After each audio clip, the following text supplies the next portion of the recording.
पूरे खुल के हो जाओ। प्रभारी जी आज फरीदाबाद पहुंचे हैं, बल्लभगढ़ पहुंचे हैं और बाबा साहब का परिनिर्वाण दिवस की श्रद्धांजलि दी है। क्या कहना चाहेंगे इस सब? आज करोड़ों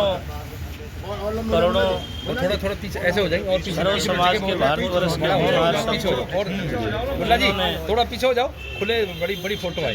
अपने जीवन संघर्ष से और थोड़ा इस देश में गड़ी सड़ी व्यवस्था जो मानव में भेद समझते थे, उस व्यवस्था को अंग्रेज़ों के रहते यहाँ पर एक मानवतावादी संविधान बना करके और शोषित वर्ग को बहुत बड़ा जस्टिस दिला करके परम पूज्य बाबा साहब डॉक्टर अम्बेडकर जो दुनिया के महान विद्वान हैं और आज उनका परिनिर्वाण दिवस था।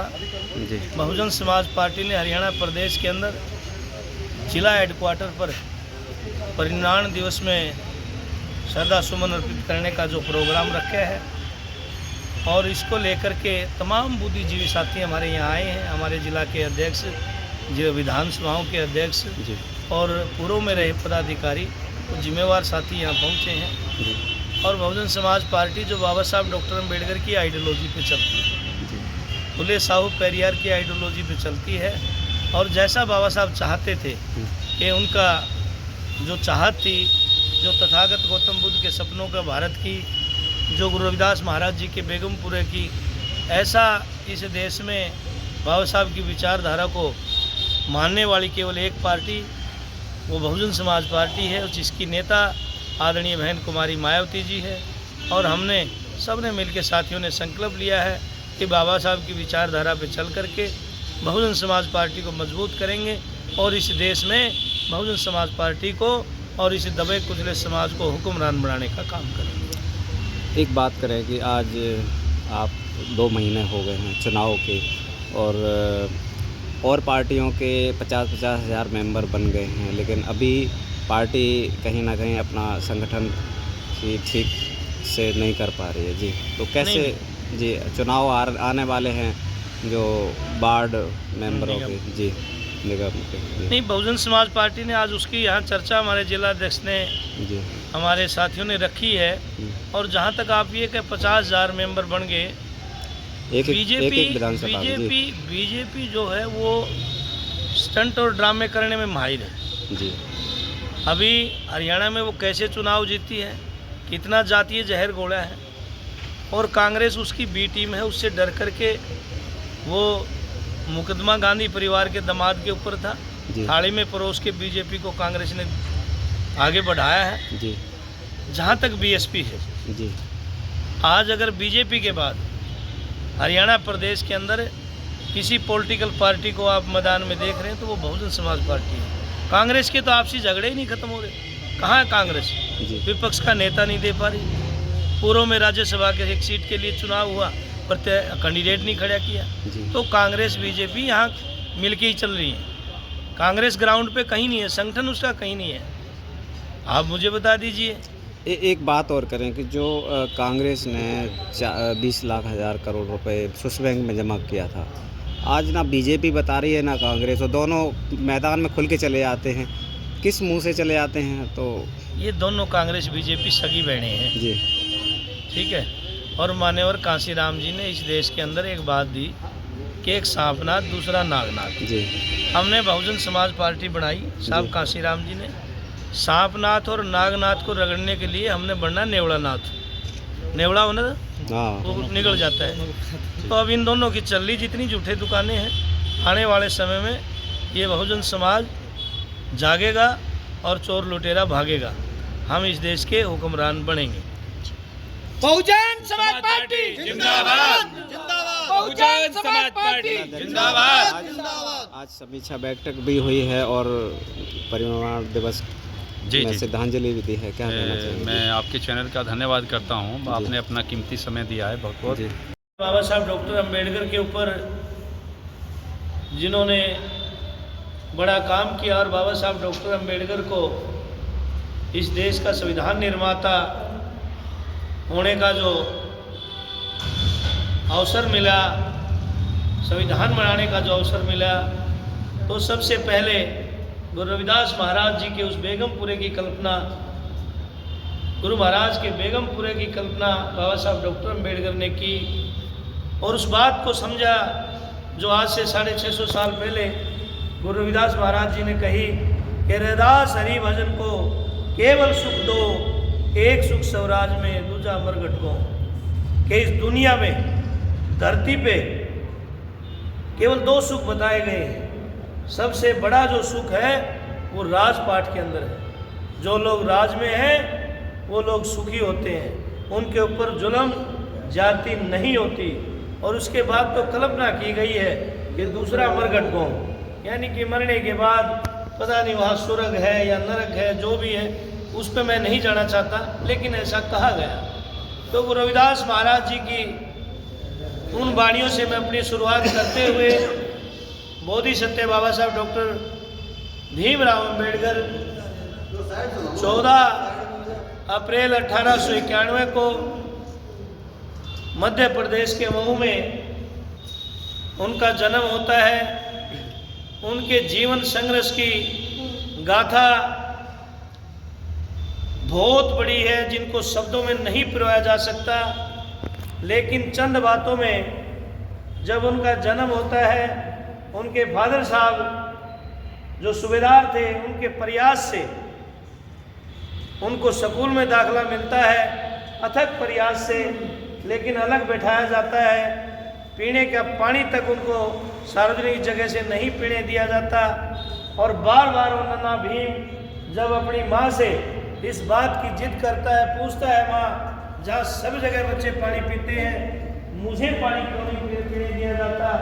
और अपनी माँ की गोद में जिद करता है ये बात पूछने की, तो माँ के पास कोई जवाब नहीं और उनकी आंखों से आंसू टपक कर उस नन्हे भीम के यहाँ गिरता है।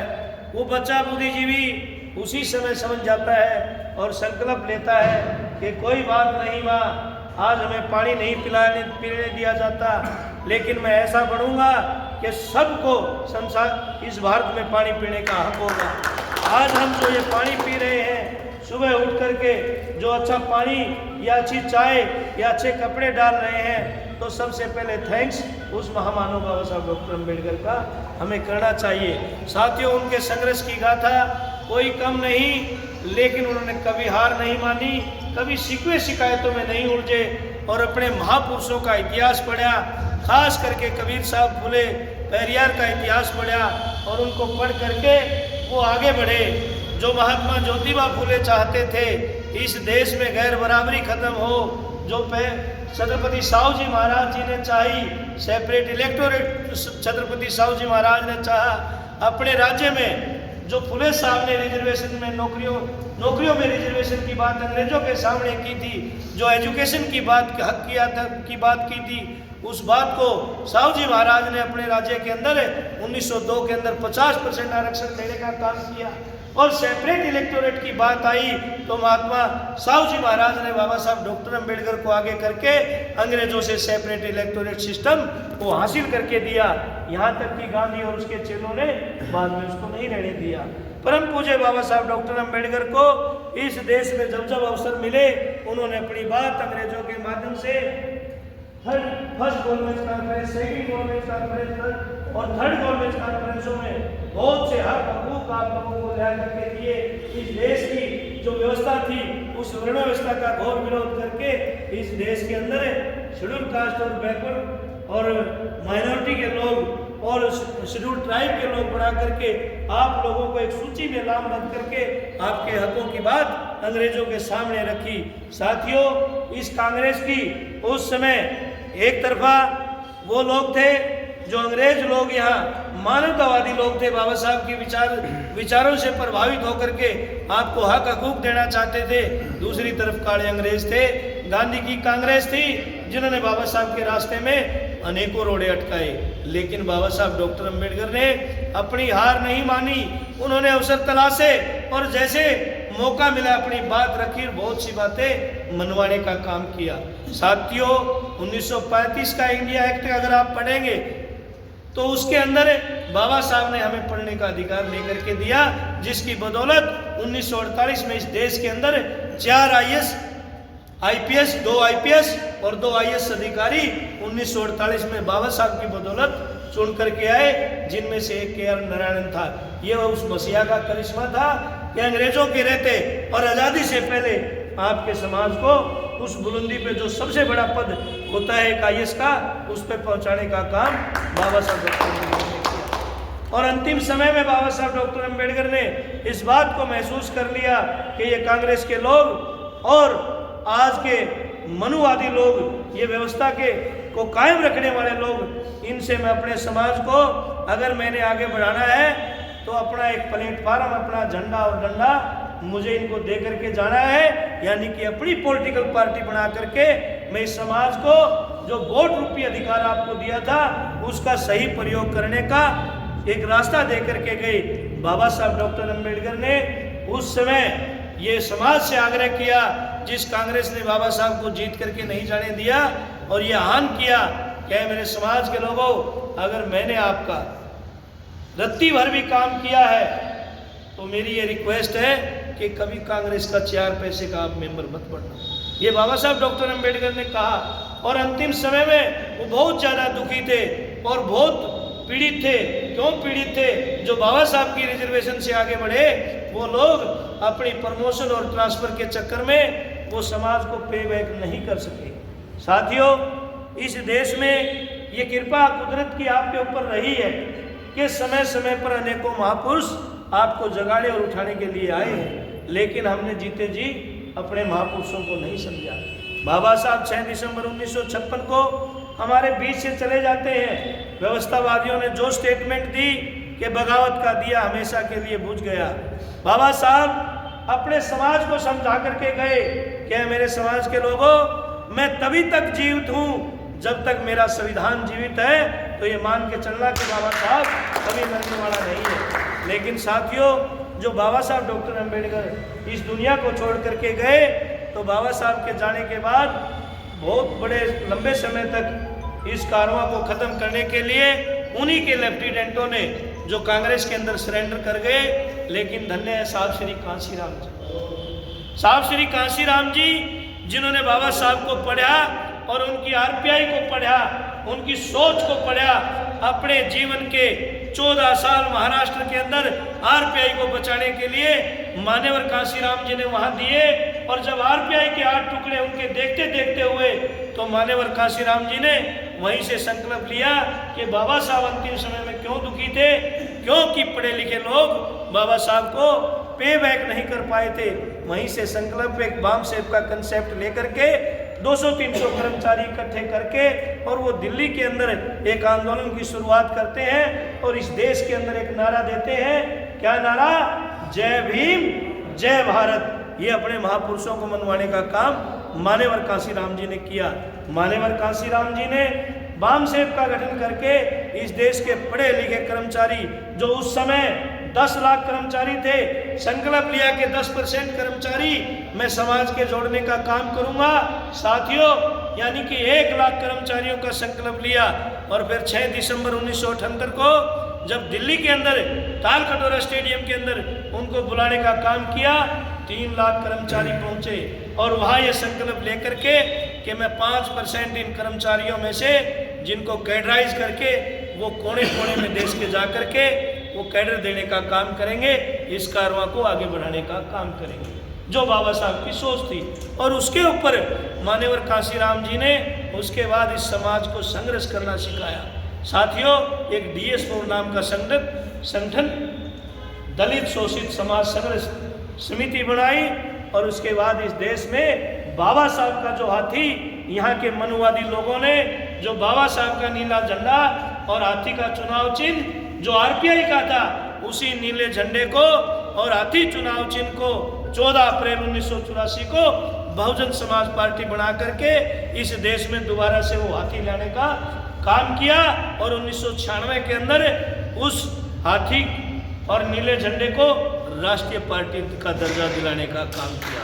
सम्मानित साथियों, बाबा साहब का जो हाथी वनवादी लोग कहते थे कि अम्बेडकर और अम्बेडकर के हाथी को हम जंगलों में धकेले आए, वो अब दोबारा 100 फुट गहरे खड्डे में दबाए, अब वो निकलने वाला नहीं है। लेकिन मान्यवर कांशीराम जी ने अपने जीते जी उसी हाथी को दिल्ली की संसद के अंदर दहराने का काम किया, और इतना बड़ा किया कि 2008 के अंदर आपने देखा होगा कि एक दौर ऐसा आया कि देश के अंदर बहन कुमारी मायावती, मान्यवर कांशीराम जी की शिष्या, इस देश की प्रधानमंत्री बगैर चुनाव लड़ने जा रही थी।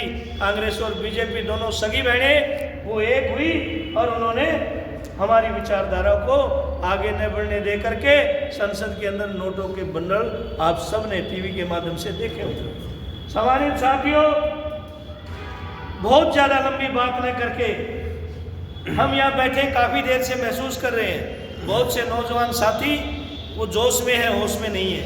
हम एक एक की बात नोट कर रहे हैं। इस हरियाणा प्रदेश के हाल ही के चुनाव में खास करके चमार समाज की मैं बात करूं तो चमार समाज का 53% से ज्यादा वोट कांग्रेस को गया है। सॉरी 60% वोट कांग्रेस को और 33% वोट बीजेपी को, और 7% में ये निर्दलीय भी आ गए, और जिसमें इंडियन नेशनल लोकदल और बीएसपी भी आ गए। बड़े पैमाने पर शेड्यूल कास्ट के लोगों ने लोकसभा में भी और विधानसभा में भी, हम मानते हैं कि संगठन कमज़ोर हुआ है, हम कैडर से वंचित हुए हैं, लेकिन बगैर सोचे समझे इस तरह के आरोप लगाना, मैं सम्मानित साथियों 1996 से इस मूवमेंट से जुड़ा हूं और पार्टी के लिए संकल्प लिया कि इस मूवमेंट में रहना है। मेरे फादर एक अच्छी पोस्ट पे नौकरी थी उनकी, एक्स ग्रेशिया पॉलिसी थी। जब उनका देहांत हुआ, हम बढ़िया नौकरी हमने मिल सकती थी, लेकिन हमने नहीं की क्योंकि विचारधारा से जुड़ गई। आप लोगों के बीच में ये बात रखना चाहता हूं कि 2017 में उसी मुलायम से बहन जी ने समझौता किया जिस मुलायम ने गेस्ट हाउस में बहन जी को मारने की साजिश रची। कितने लोग पुराने मूवमेंट के हैं इस बात को जानते हैं, और बड़े पैमाने पे आपका 99% समाज वो दूसरी पार्टियों में बैठे हैं। आप इस तरह के एग्जाम्पल दे करके हमें अपने बीच जलील तो कर सकते हैं कि हम हफ्ता लेते हैं,